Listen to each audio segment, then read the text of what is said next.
காங்கிரஸ் திமுக கூட்டணி எடுத்துக்கிட்டிங்கன்னா கடந்த முறை போல அது வந்து ஒரு ஃபோன் காலில் செட் ஆகுமா இல்லை இன்னொரு எமிசரி டெல்லியிலேருந்து வரப்போகிறாங்களா அப்படிங்கிற விஷயங்களை நாம் பொறுத்திருந்து பார்க்கணும். பட் தகவல்கள் டெல்லியிலேருந்து வரக்கூடிய தகவல்கள் சொல்வது என்னவென்றால் காங்கிரஸ் வந்து திமுக கூட்டணியிலிருந்து வெளியேறுவதற்கான வாய்ப்புகளை அகில இந்திய தலைமை பார்க்கல. சோனியா காந்தி அவர்களும் மல்லிகார்ஜுன கர்கே அவர்களும் மிகவும் தெளிவாக இருக்கிறார்கள். இந்த அலையன்ஸ் வந்து தமிழ்நாட்டினுடைய அரசியல் சிச்சுவேஷனை வச்சு மட்டும் பார்க்க முடியாது. தேசிய அளவில் காங்கிரஸுக்கு வந்து திமுக போன்ற ஒரு கட்சி தேவை. பாஜக எதிர்ப்பில் நாடாளுமன்றத்தில் திமுகவினுடைய பிளாக், அதாவது விசிகா லெஃப்ட் எல்லாரையும் சேர்த்திங்கன்னா லோக்சபாலேயே 30 பேர் வச்சிருக்கிறாங்க, ராஜ்யசபாவில் ஒரு 10 பேர் வச்சிருக்கும் போது இந்த பிளாக் வந்து ரொம்ப முக்கியம். திமுகவை இப்போ வந்து திமுக அலையன்ஸ்லேருந்து நாம் வெளியில் வந்துட்டோம்னா இந்த 40 எம்பிகளோட சப்போர்ட் பார்லிமெண்ட்டில் முழுவதுமாக போயிடும். அது மட்டும் இல்லாமல் ராஜ்யசபா சீட், இங்கேருந்து கிடைக்கிற ஒரு ராஜ்யசபா சீட் வந்து காங்கிரஸ்க்கு வந்து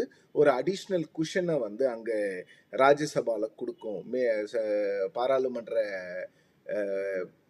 மாநிலங்களவையில் அப்படிங்கிறது தான் காங்கிரஸினுடைய எண்ணமாக இருக்கிறது.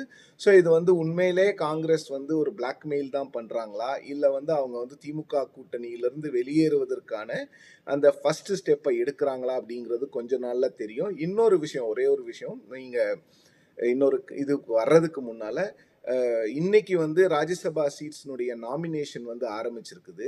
ஸோ இந்த ராஜ்யசபா சீட்டினுடைய நாமினேஷன் எண்ட் ஆகிற நாள் வந்து மார்ச் 5. ஸோ அந்த மார்ச் 5க்குள்ளே திமுக காங்கிரஸ் கூட்டணியில் என்ன மாதிரி ஒரு சிச்சுவேஷன் இவால்வ் ஆக போகுது அப்படிங்கிறது கண்டிப்பாக தெரிஞ்சிடும்னு நினைக்கிறேன். காங்கிரஸ்க்கு அந்த ராஜ்யசபா சீட் வேணும்னா நிச்சயமாக அவங்க திமுக கிட்ட போய் பேசி தான் ஆகணும். ஏன்னா திமுக கூட்டணியினோட சப்போர்ட் இல்லாமல் அவங்களால அந்த ராஜ்யசபா சீட்டை ஜெயிக்க முடியாது.